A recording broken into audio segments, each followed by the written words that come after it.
दोस्तों हमारे जितने भी किसान भाइयों ने तरबूज लगा रखा है या तरबूज के साथ साथ किसी भी टाइप की अगर आपने अगेती सब्जियां लगा रखी है, चाहे वो बेल वाली सब्जियां हों, चाहे मिर्ची टमाटर बैंगन इस टाइप की फसलें हों, और चाहे आपकी फसल किसी भी स्टेज में है, चाहे 10 से 15 दिन की अवस्था में है, चाहे हाल ही में जर्मिनेशन स्टेज में है, या महीने 20-25 दिन की अगर आपकी फसलें हैं, तो भी ये वीडियो आपको देखना काफ़ी ज़्यादा ज़रूरी है।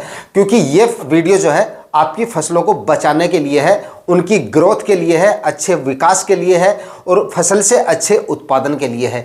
क्योंकि फिलहाल आप देख रहे होंगे 2-3 दिन से बारिश वगैरह भी हुई है काफ़ी जगहों पे, और 2-3 दिन से धूप काफ़ी कम क्या बिल्कुल नहीं निकल रही है, और अगले 3-4 दिन तक ऐसा ही रहने वाला है ये मौसम कई क्षेत्रों में।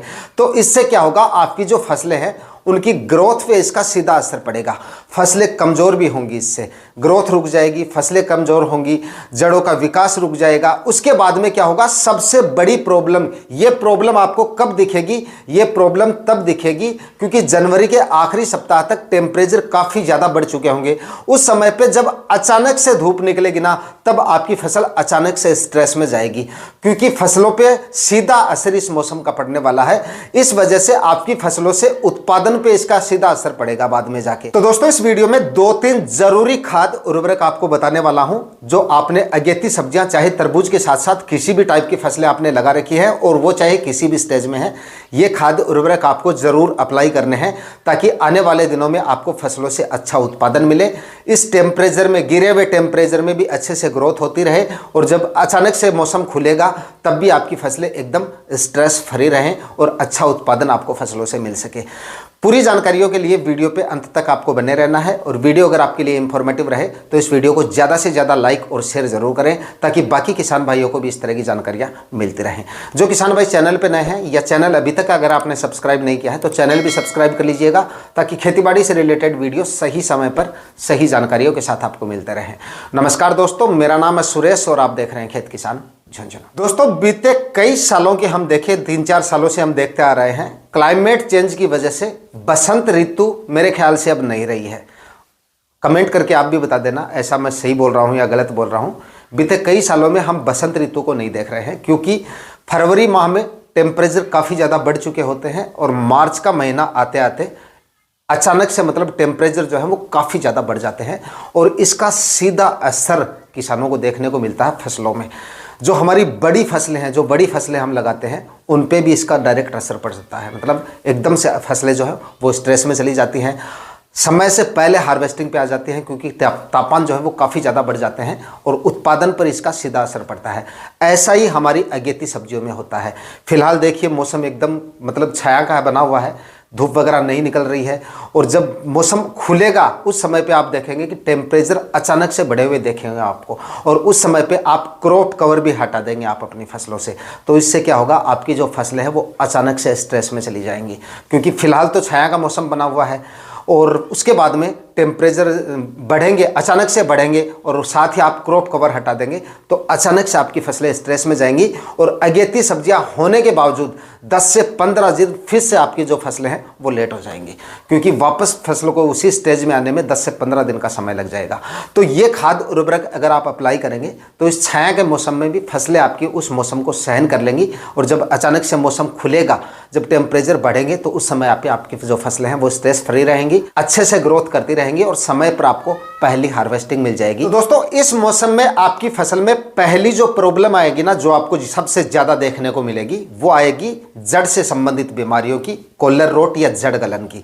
क्योंकि छाया वगैरह लगातार बनी रहती है और मॉइस्चर वगैरह ज़्यादा होता है, बारिश वगैरह भी होती रहती है, तो इस टाइप की जो बीमारियां हैं वो इस मौसम में आपको सबसे ज़्यादा देखने को मिलती है। तरबूज जैसी फसलें हैं या बेल वाली सब्जियां हैं, उनमें ये बीमारी सबसे ज़्यादा आपको देखने को मिलेगी, चाहे आपकी फसल किसी भी स्टेज में है। अगर छोटी अवस्था में है तब ज़्यादा देखने को मिलती है। अगर महीने 20 दिन की हो गई है और अगर आपने ऑलरेडी कोई फंगीसाइड दे दिया है तब कोई दिक्कत नहीं है, लेकिन छोटी अवस्था में है तो एक ड्रेंचिंग तो अगर अभी मुश्किल है, मतलब क्योंकि आपकी जो फसलें हैं वो क्रॉप कवर के अंदर है, तो 400 ग्राम 1 एकड़ में जो कार्बनडाजिम 50% फंगीसाइड आता है उसका तो आपको एक फर्टिगेशन कर देना है। सबसे पहला काम तो आपको यही करना है, भले ही आप आज करें या कल कर दें, ये फर्टिगेशन आपको जरूर कर देना है ताकि कम से कम आपके जो प्लांट है वो खराब हो।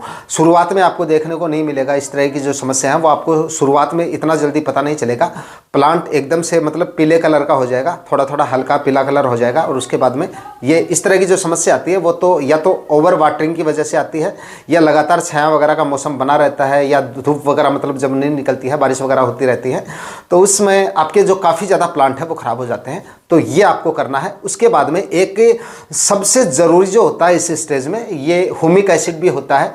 तो ह्यूमिक एसिड अधिकतर किसान भाइयों को जो लगातार जो सब्जियां लगाते हैं उन्होंने तो कर लिया होगा। अगर आपने नहीं किया है तो एक ह्यूमिक एसिड का जो फर्टिगेशन है वो भी आपको ज़रूर कर देना है ड्रिप इरिगेशन की सहायता से। कायदे से तो ड्रेंचिंग करना है, लेकिन ड्रेंचिंग तो क्रॉप कवर की वजह से अगर नहीं कर पा रहे हैं तो ड्रिप इरिगेशन से चला दीजिए 400 ग्राम प्रति एकड़ के हिसाब से। ये भी काफ़ी ज़्यादा ज़रूरी है आपकी फसल की अच्छी जड़ों के विकास के लिए, और आगे भी आपकी फसल को अच्छे मतलब जड़ों का विकास अच्छे से होता रहेगा तो फसल भी आपकी अच्छे से ग्रो होती रहेगी। ये 2 फर्टिगेशन तो आपको करने ही करने हैं। उसके बाद में बात करते हैं सबसे ज़रूरी खाद की।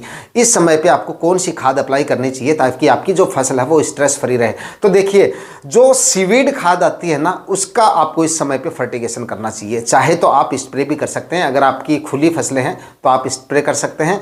बाकी अगर क्रॉप कवर के अंदर हैं तो आपको फर्टिगेशन कर देना है। क्रॉप कवर हटा के और उसके बाद में करेंगे तो काफ़ी ज़्यादा बेकार हो जाएगी। बाकी स्प्रे करना चाहें तो स्प्रे कर दीजिए। सीवीड खाद आप कोई भी ले लीजिएगा, आपके एरिया में जो भी मिले, लेकिन होनी चाहिए अच्छी कंपनी की, ओरिजिनल खाद लेनी है। ऐसा नहीं कि आप कोई भी मार्केट से उठा के ले आएंगे और उसका स्प्रे करेंगे, रिजल्ट नील बट्टा नील, ऐसा नहीं होनी चाहिए। या तो आप पीआई इंडस्ट्री की जो बायोविटा आती है उसका इस्तेमाल कर सकते हैं। बाकी आप देख लीजिएगा खुराक इसकी रखनी है। स्प्रे में 25 से 30 ml प्रति 15 लीटर स्प्रे टैंक के हिसाब से स्प्रे कर दें, या फिर अगर उससे ड्रिप इरीगेशन की सहायता से दे रहे हैं तो इसकी खुराक आपको 250 ml 1 एकड़ में ड्रिप इरिगेशन की सहायता से चला दीजिएगा।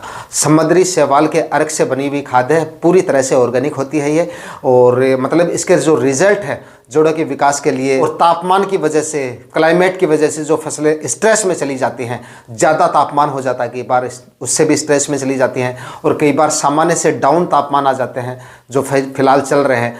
तो ऐसे मौसम में इस तरह की जो खाद होती है वो काफ़ी शानदार तरीके से काम करती है, और आपकी जो फसलें हैं वो बिल्कुल भी स्ट्रेस में नहीं जाएंगी, मतलब एकदम स्ट्रेस फ्री रहेंगी, और फसलें अच्छे तरीके से इस मौसम में भी अच्छे तरीके से ग्रो होती रहेंगी। ये 3 फर्टिगेशन आपको करने काफ़ी ज़्यादा ज़रूरी है, खास तौर से इस मौसम में। जो 2 फर्टिगेशन बताए हैं वो तो करने ही करना है। ह्यूमिक एसिड तो आपको इन अगेती सब्जियों में आपको देना ही देना है 400 ग्राम, और उसके साथ में फंगीसाइड वो आपको देना है। बायोविटा का जो मैंने आपको बताया है ये भी आपको काफ़ी ज़रूरी है करना आपकी फसलों की इस स्टेज में, जब अचानक से धूप खिलेगी, अचानक से टेम्परेचर बढ़ेंगे मार्च में या फरवरी माह में ही बढ़ जाएंगे, मतलब 15 फरवरी तक अच्छे खासे टेम्परेचर हो जाएंगे, और आपका क्रॉप कवर जो है वो फरवरी के पहले सप्ताह तक आप हटा देंगे तो धूप काफ़ी ज़्यादा खिली हुई होगी। उस समय पे टेम्परेचर, दिन के टेम्परेचर काफ़ी ज़्यादा बढ़ चुके होंगे, तो ज़्यादातर किसान भाइयों की जो सब्जियां हैं वो स्ट्रेस में चली जाती हैं। तो ये खाद अप्लाई कर देंगे तो काफ़ी अच्छे रिजल्ट इसके आपको देखने को मिलेंगे, और इस तरह की समस्या आपको देखने को नहीं मिलेंगी। आज के वीडियो में इतना ही। वीडियो अगर आपके लिए इंफॉर्मेटिव रहा तो वीडियो को लाइक शेयर करके और चैनल को सब्सक्राइब जरूर कर लीजिएगा। मैं मिलता हूँ आपसे किसी और वीडियो में नए टॉपिक के साथ, तब तक के लिए जय हिंद, वंदे मातरम।